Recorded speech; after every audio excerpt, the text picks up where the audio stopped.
Listen to the vibes. Welcome, everyone, to another episode of Listen to the Vibes. And I'm very happy to welcome Kristof Morrow here.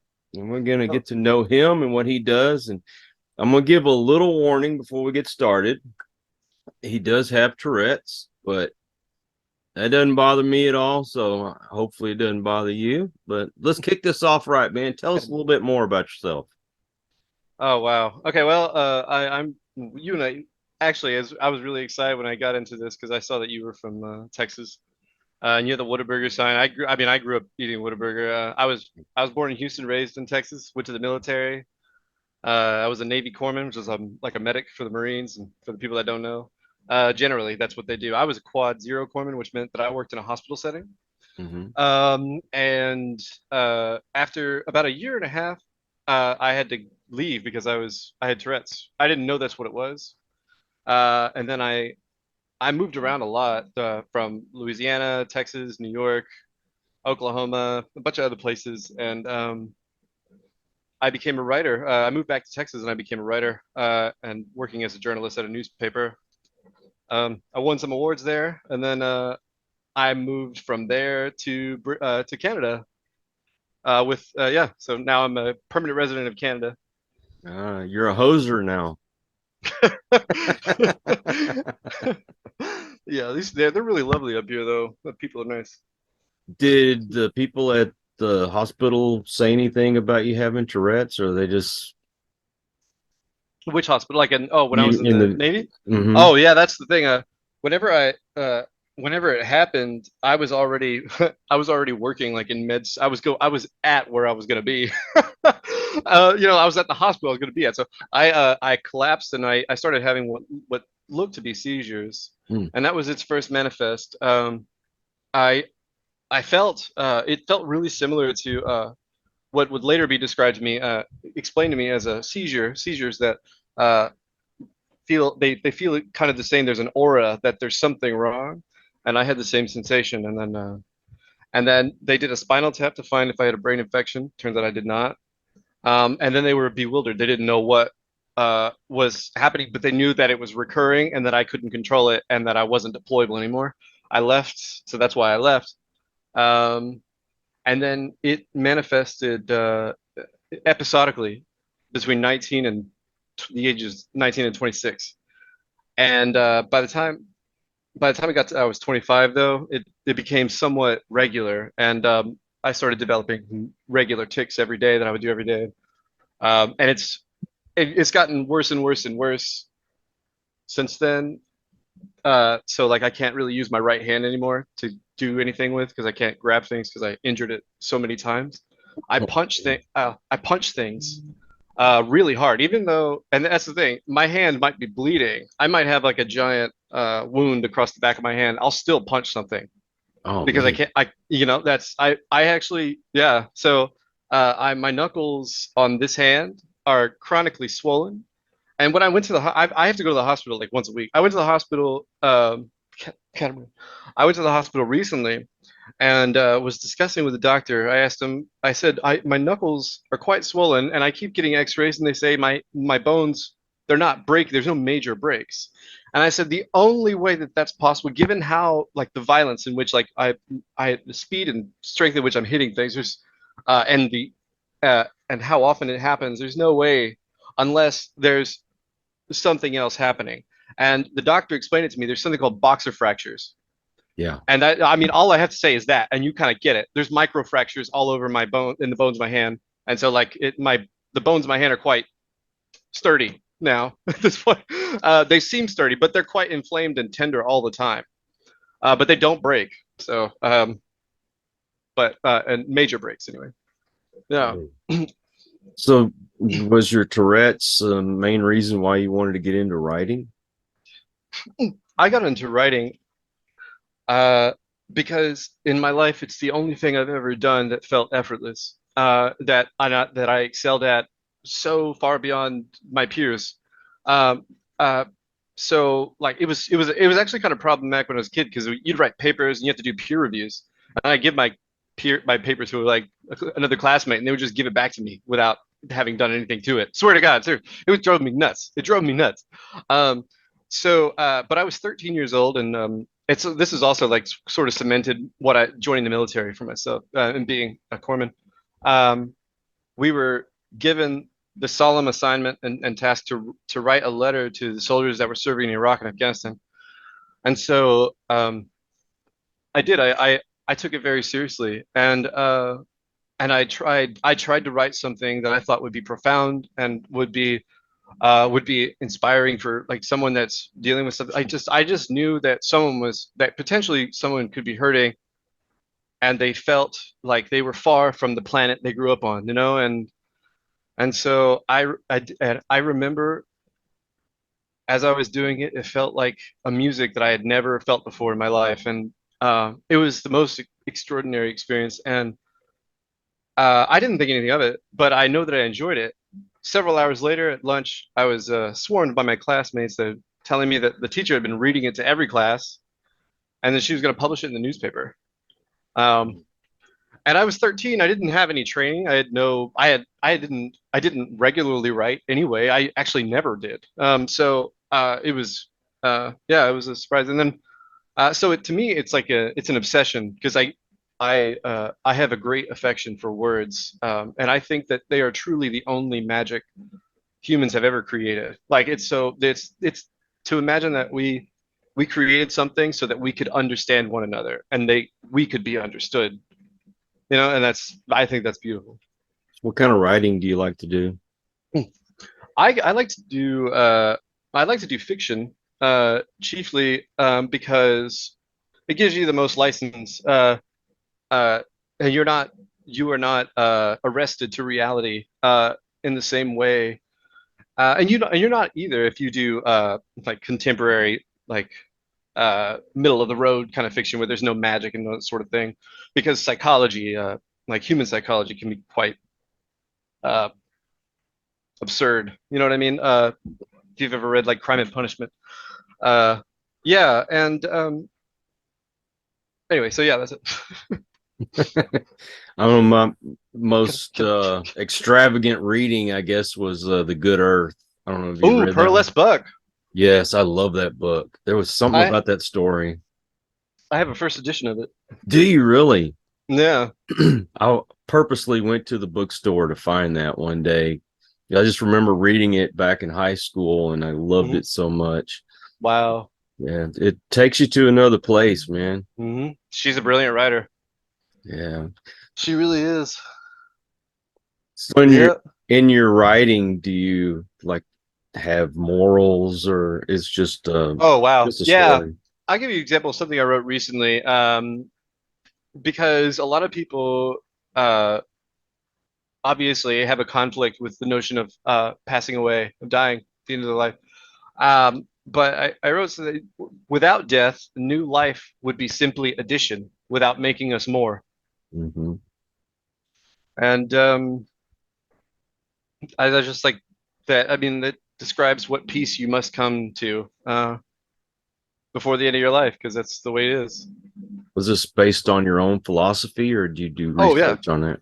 Oh, absolutely. And there's so many things. If I had to do like one-liners, complexities, for example, like I think about it's there's all kinds of elements about like political stuff and but I don't.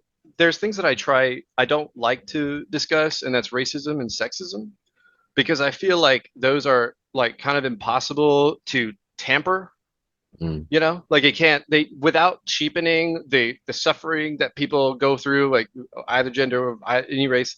It's not like someone's gonna feel misrepresented, right? So I just don't have it in there at all. And I like Tolkien's approach. You know, I love I'm a huge fan of Dickens. I think Dickens his human study and his poetry and his prose is much better than Tolkien's, but Tolkien's is a much more charming storyteller.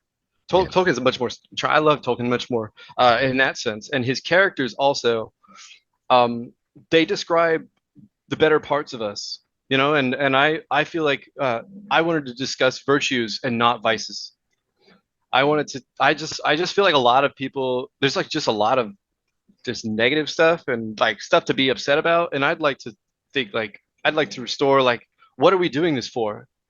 We did because we love the people that we love, and we want good things for them. Oh yeah.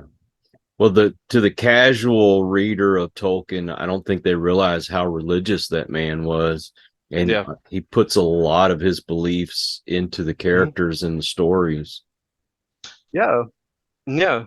And he was actually really dear friends with C.S. Lewis, who was a very devout Christian. You know, so um, and yeah, I know that Tolkien spent like 20 years devising the Lord of the Rings though, or something before he actually wrote it. I don't know, something like that. You know, I actually wrote the first draft of the Second Son, my book. It's an epic fantasy. Mhm.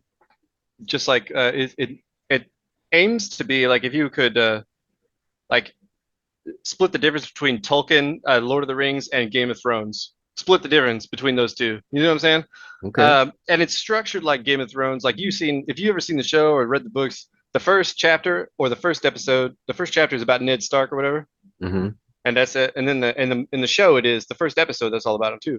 The second episode's about a different. I think it's somebody else across the world, and then the third episode, somebody else. I did that too. The first three chapters are all different parts of the world, and then they come back around. It circles back around, and they're all those three stories are then followed throughout the rest of the book. Um, and they have a great deal to do with each other, but they don't directly interact yet, and like they not even they just don't know yet. But yeah, Well, I knew when I read your message, mind you, we met on this app called Podmatch, where Mhm. it puts guests and podcast hosts together. And I mean, right off the bat, it wasn't, "Hey, can I be on your show?" You said something about how you like the way I approached things. I don't remember exactly, but I remember saying, "Was this I just like your show, or I want to be on your show?" So then I asked you, "Did you want to be on there?" It was like an epic poem. My answer I got, I'm going, "Well, I don't know if this was a yes, but I'm gonna send my I'm calendar." looking for. I'm trying to. Yeah, that was fun. I loved it, man. I tell you, I don't. I feel like you've got a show, and you probably deal with a lot of people writing you, thinking that they can. It's just I just I just want people to know that when I'm trying to interact with them, I'm putting a great deal of effort to be personable and actually understand who they are before I say something. Before I offer myself as a guest, I want them to understand like I have given it some consideration, and I feel like my story and is relevant to like your mission. Well, I knew I wanted you on my show. Just by the messages alone. I was like, I gotta have this guy on. I've been waiting for this ever since. I've been too. I was really excited. I actually, yeah. So I went to bed early last night for this interview, and I feel honored. it wasn't until 11, y'all. It wasn't until 11 my time, and I still went to bed early. I want to be plenty awake when I got here. So why do you like to be a guest on a podcast? It's mostly to highlight what work I've done, and also uh I think it's an extension of my work as a writer. John Steinbeck, the writer of The Grapes of Wrath, East of Eden, of Mice and Men, Tortilla Flat. I can go on. He uh, he said his whole mission as a writer is to help people understand one another. I think that's something that a lot of American writers find really romantic, maybe more so than other, because we have a multicultural society here, and so like trying to understand one another is just a thing that we do amongst ourselves. So it's just you think about Mark Twain's work too, in much the same way. I just think it's beautiful to try to, um, if you have something thoughtful to say and you hope to impart some good with it. I've worked thousands of hours on my book, so coming onto a show and getting to talk to lovely hosts and who are curious and intelligent and have the resources to and the audience Oh, but to you came discuss what on I. my show anyway.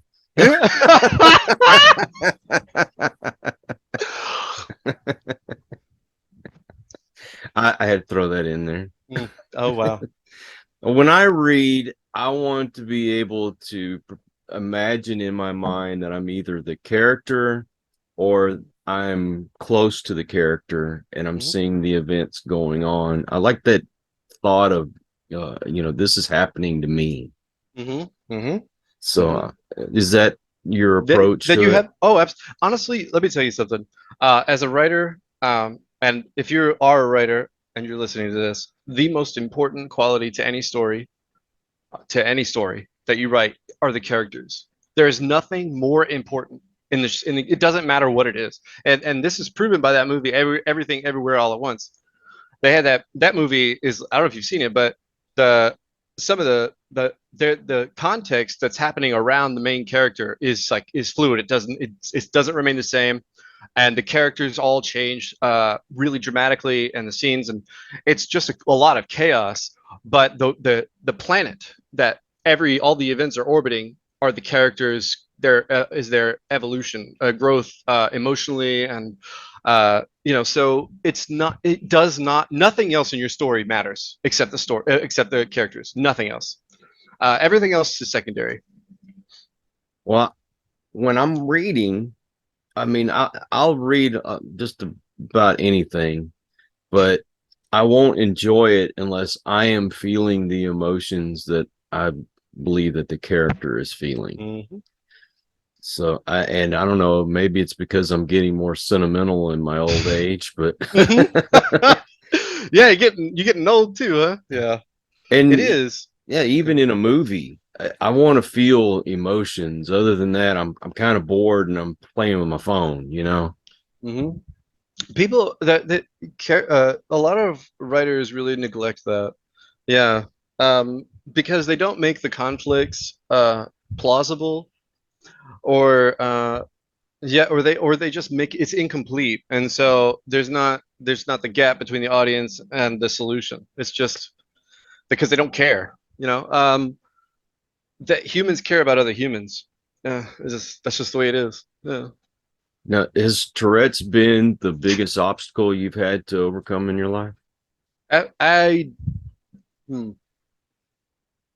um well, hmm, I think in terms of if you were to all of the qualities of my personality and my ability to resist despair, yeah, Tourette's is all encompassing. It definitely is the most destructive to everything. And but the probably the most uh, deeply destructive thing to my actual life though was having being is alcoholism. Mm. Um, is I drank. I was I probably drank really heavily for about 5 years. No, well, actually about 3 years, but it doesn't matter. Yeah, so that was a real struggle. And then growing up, um, I have really a really violent dad who was an alcoholic, and yeah, and so I haven't spoken to him in years. Uh, and but he yeah, and that went on until I was 15, until I got big enough he wouldn't mess with me anymore. Um, but then yeah, so it's just I think that coming to terms with that, yeah, was Tourette's is probably, yeah, you're right, is the most. And when it comes to the alcoholism and your father, I Mhm. mean, my father wasn't an alcoholic, but he wasn't exactly the most passionate person in the world. And I tried so hard not to be like him, Mhm. but in so many ways, I found myself being like him. Did you have that?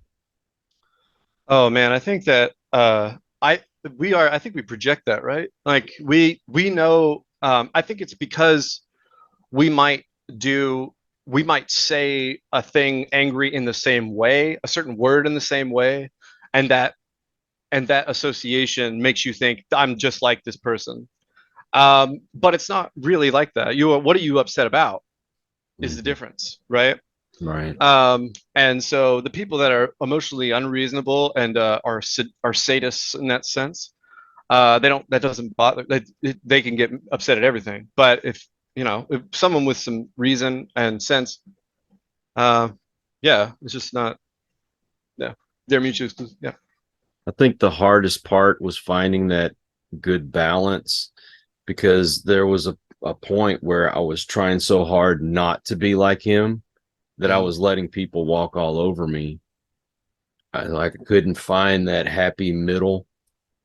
You know what I mean? I kind of like you're gonna have to talk more because let me tell you something. Like I'm like in this right now. What you're just describing is how I feel about my life. So and you're a little bit older than me, so maybe you have something to share about this and tell me how to get through this. Well, and man, I hate to make this about me, but It's about me too. yeah, if it's gonna help, I know there's probably somebody else that can relate to this, but my dad, he was never self-aware of the things that he did. And then when I finally became self-aware, and it's like, man, I'm doing the exact same things that he is. I didn't want to be like that. So I took it in the extreme, the wrong direction. And then I just let people walk all over me. I avoided conflicts. You can tell in your eyes you have a softness. Yeah, there's a quote by Oscar Wilde. He said, "After a certain age, every man has the face he deserves." Oh my God. Yeah. But as I was saying, I took that to the wrong extreme to where I was letting everybody walk all over me, and I'm still one that I avoid conflicts. I would rather say I'm wrong and let you win the argument right off the bat instead of getting into that. And my wife hates that. She's like, no, you need to learn to stand up for yourself sometimes. And I do, but I hate fighting. I do. Yeah. I hate it. Well, are you the youngest? I was the oldest. You were the oldest. Interesting. That's interesting. Yeah, you would think. That's fun. Wow. Is that normal? Because I think there is something, that whole birth order thing. People being born like the oldest. Because like I just seen lots of like all the older siblings that I know, like the oldest ones, they kind of act kind of similar in a strange way. All the middle kids are the negotiators, right? And then the youngest ones, they got to do whatever they wanted, and nobody cared. And so they're kind of wild and fun. And that's just like consistent. That's just consistent. I think it was a little different in our household. My dad, we didn't get to spend a lot of time with him because he always wanted to work. He didn't want to spend time with the family. And my mom, what did he do? He was an air conditioning mechanic, and my dad was a mechanic. He started his own business, and he was the only real employee of the business other than his driver. But he just liked working more than he did spending time with the family. And there was a 7-year difference between me and my brother. Wow, 7 years. I don't even know what that would yield. Like, what kind of relationship that would yield. Like, well, what was it like? In the beginning, your little brother, he's a baby. You just want to spend all your time with them. You love on them, and then when they get older and they want to spend time with you, then you're like, no, I want to spend time with my friends. Leave me alone. That kind of thing. I have a girl coming over. I have a date. Yeah. I've been the one to make that. Hey, I'm doing something right now, bro. I have a little brother who is very, very dear to me. My first book is actually dedicated to him. Yeah. Well, my brother, he ended his own life. Oh my God. Yeah, and that really shook me, and I think my already alcoholic life just spiraled even worse out of control after that, and the drugs got worse, and ruined my first marriage and just about killed me. And I don't want to be that person anymore. No. Well, you're not. I feel like, I mean, it's one of those things that we have to guard ourselves. But I mean, I'm so sorry about your brother. Well, and that was right after my dad ended his life. Oh my God. But, my mom, she doesn't show a lot of emotion, Hmm. and she kind of checked out. She It's just, just you and her now, right? yeah, just me and her now. Oh. And she really didn't care what I did. I just ran off and did whatever I wanted to, and started hanging around with the older kids and older folks, Hmm. and got into the drinking and drugs at 12. And it just got into Wow. to be a really bad habit. First it was just to fit in, and then it got to be a habit. What is it about 12 that just opens up a world of, I don't know. I don't know. I wonder if I hear it's that. because you're fixing to be a teenager. I mean, Yeah. you're not an adult yet, but you're not a little kid anymore. I think it has more to do maybe with other people that they include you because you're older. Maybe. Maybe that's why. I don't know because you hear that. Yeah, but to me nowadays, alcohol. I drink in. I don't drink. Obviously, I haven't had a drink in like 6 years or 7 years or something.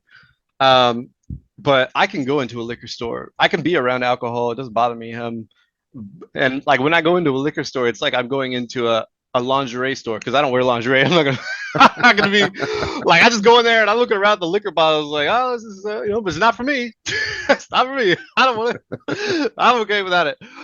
So yeah, it's Yeah, it doesn't bother me anymore either. It's surprising. I thought that it was going to be really hard for me to stay away from it, mm, but when I finally decided that was it, I was mm-hmm, done. I was mm-hmm. done. Yeah. Does the smell make you sick? Yeah, the Yeah, thought it of makes me drinking sick. makes me sick. Yeah, the soda. Yep, me too. It literally makes me sick. Yeah, it's quite unpleasant. Yeah. It's amazing how rampant alcoholism is in this country, though, man. Nearly Hmm. everybody that I've talked to that's, along the lines of a life coach or something, they've been there and gone through it. Hmm.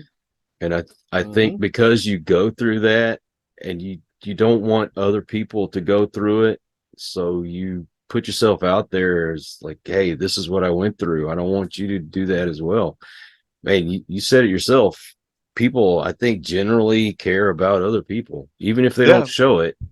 Yeah. They do. It's I if I and I can reinforce that. I think I can substantiate that too. Like the idea that people support each other. Within a community, like you are like your welfare is contingent on other people's welfare too. Oftentimes, they talk about how the life of a person uh in uh, in total isolation is like 20 something years shorter than someone who is living in a community and has a family. 20 something years. I mean, that's nothing to sneeze at. Um, so yeah. I just can't imagine not having my family around. Hmm. And Hmm. when I got remarried, my wife's got a huge family, and I love going to their functions because I just love that interaction. We don't really have that in my family, If especially after my grandparents passed away.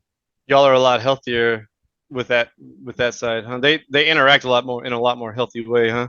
Oh yeah. That's what it is. That's what it is. I mean, people think oftentimes that their loved ones, the people around them, can suffer these minor injuries of offense, right? Like if you a snappy comment, but you do that every day, maybe once or twice a day, that's your reputation in their head. Like you can't like so it it's really about humbling yourself and accepting like that you are going to make mistakes. And you need to like they need to understand that too, because oftentimes this is, I mean, each of us now, a lot of us are discovering that we have mental illness of some kind, uh, and it makes perfect sense. That's consistent with crazy world, right? So it's just, I think a lot of people are searching in that sense, like trying to find a way to take care of themselves and to better themselves, while also trying to maintain some kind of semblance of a social life, some affection with other people because they know how important it is. Um, but those who can't manage their emotions, it's uh it's impossible. It's impossible for them to feel comfortable, I think, Yeah. all forever because about it's just yeah. Well, when it comes to the emotions and people feeling for you, I have a disease in my spine where Okay. my bones are deteriorating, and I can't do a lot of things that I used to do. And I like that people care. It's just when it's constantly, "Are you okay? Are you okay?" Yeah. That's what drives me nuts. Can And I ask you something? Like, whenever hmm, you, I'm gonna ask you something about this because it's relevant to this. What you said. If you're doing something like if you needed help, how often have you refused? How often do you refuse help because you know that people are offering it, but it's one of those things where it's like you can't just they can't just help you all the time, right? you know, It's, I I accept help, but I'm uncomfortable with it. mm-hmm. And I'd say I probably accept it about 60% of the time. Yeah. It's because I think it's because as humans we know that we're incurring a kind of debt to that person.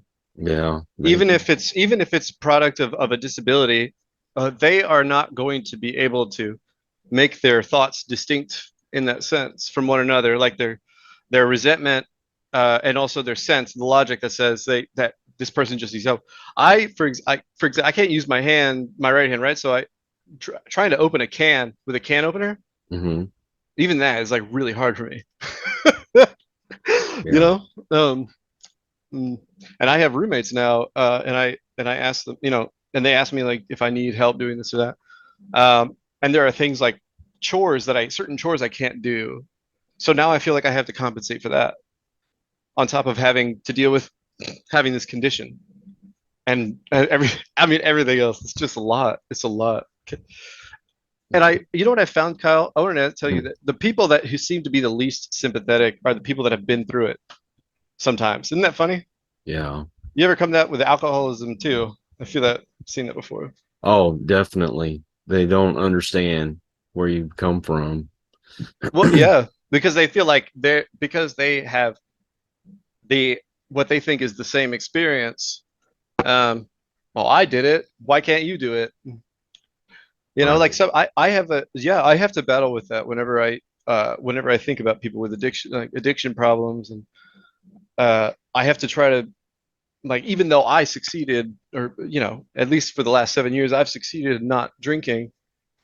Uh, I might fail eventually, right? And I don't know. I worry that I don't want to be part of the group of people that doesn't support others going through addiction. Well, I mean, I've fallen off the wagon myself a few times, Mhm. but I've gotten to that point now where I don't even want to think about it. It just makes me physically ill to look at it, smell it, or the thought of the taste of it. Yeah, But the smell and the taste. Yeah, the thought of the smell and taste. The smell will do it. Yeah, but it's not back fun. to what I was saying before, Mm. if I have to, like, if I'm going out in public and there's going to be a lot of walking going on, well, Oh then yeah. I have to use my wheelchair. Hmm. And, you know, I, I don't mind if you acknowledge the fact that I'm in a wheelchair. It's just I get the extreme of either people are so overly, uh, what's the word I'm looking Yeah, for? They just, concerned. They're they're concerned. a Yeah, little too overly attentive concerned with and it. attentive. Right. Or they ignore me altogether. Do you go through that too? um, you know what? I Yes, sometimes. But most of the time, I actually people interact with me when I have tics. They think I'm talking to them. I have if you've ever seen the movie Joker with Joaquin Phoenix, Oh yeah. he has Tourette's. Hmm. That's what Tourette's is. That's it. That's what he has. If you see the card that he has at the beginning, he says, "I have a neurological disorder." He doesn't name it, but it's Tourette's.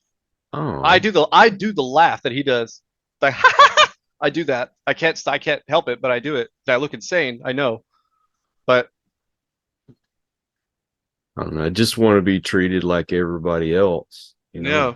Oh, yeah. Okay. Let's address the elephant in the room. Yeah. I have to use a cane or I have to use a wheelchair. Just treat me like you would anybody else. Yeah. It's an interesting kind of request, right? Because you're hoping to like remove all of the emotion from it that they're experiencing. You're saying just look at like logically, think about what's going on. I'm just trying to be here to eat my food and chill. I don't want to do anything. Like I just I understand what you mean. You don't want the light of recognition Mm-hmm. or the light of pity. Exactly. Uh, I know exactly what you mean. I know exactly what that feels. Drives me crazy. I have the whole thing with a wheelchair too. I started doing a tick where I would stomp my foot on the ground over and over and over again Oh to the no. point where like I couldn't stand up anymore. I had to sit down, and then I realized, wait, if I wanted to go somewhere, I would actually have to use a wheelchair or something because I can't stand up right now because I'll hurt myself. I'm gonna break something in my foot or my ankle because it was throbbing and it was swollen and it really hurt, and I can't stop. I cannot stop. I mean, it is the closest thing to torture without being torture that I know of. How many books have you written? Well, if you technically it's three. Mm-hmm. One of them is a kid's book that I wrote for I had a landlord who was really very lovely in Cranbrook. And we it was like we I was in a mother-in-law, like, so our houses were attached. We shared one wall. But yeah, anyway, so I had a whole unit on my side and we shared. So anyway, I gave them I wrote him a kid's book about earning friendship. It was a Christmas book about earning friendship. Uh, and it's actually quite cute. A little boy finds a dinosaur egg. The dinosaur egg hatches, and the mom shows up and she thought all of her babies had died, and it turns out that one did live, and so she takes the baby back. And the little boy is sad. He wants to play with the dinosaur, but she's not gonna let him because she doesn't want to lose her baby because he might be sick, he might be weak, whatever. So he does something very thoughtful. He knits her a sweater. He knits them sweaters so that they stay warm, and he does some other stuff, and he brings it to them. And then in the end, it says something about how the best thing was that he ended up making two friends that day. And it's yeah, it's really, I mean, it's just about like you appeal to the people that you love and the people that they love and that love them. Yeah. And my other book, the book that I have actually I've put a great deal of thousands of hours of work into is The Second Son. And my initial plan, it's 2 volumes so far. The first volume I was going to give away for free. I thought I was going to be able to do that. Turns out I can't. Uh, and I was going to have volume 2 you could purchase, and that would incentivize you to, if you wanted to support me, that's the way you could do it. But Amazon doesn't structure their stuff that way. So I had to. So the hardcover, if you buy the hardcover, that's the only the paperback and the Kindle version don't. I made them as inexpensive as possible because I felt like what I hoped to achieve was some kind of cultural contribution, and so I don't like the notion that there's something of a price tag between, you know. If someone wants to purchase your books, do you have a website? I mean, you could if you just put my name into any kind of search engine, it's gonna pop up with everything. I have all my social medias under the Kristof Morrow, as it's spelled there. Just social media. Yeah, social media and Amazon. You go to Amazon.com, and you can type in Kristof Morrow, and my book's gonna come up. Well, I'll put those links in the description so people can find you pretty easily. Yeah, I'm on TikTok and Instagram mainly, though. Those are the two I do. Thank you so much for coming on the show, brother. It was really nice, Kyle. I hope to see you again soon. Oh man, you're gonna come back on my show. Thank you. I also want to thank all you folks out there. If you are new to the channel, I hope you'll come back. Hit that subscribe button. And from our regulars, you guys are awesome because you make it possible for me to do this. Until the next one, everyone, please take care. Be kind to one another. God bless and peace. We hope you enjoyed this episode of Listen to the Vibes. You can catch us on Buzzsprout or wherever you listen to your favourite podcasts. And on YouTube. Follow us on Facebook at The Vibes Broadcast Network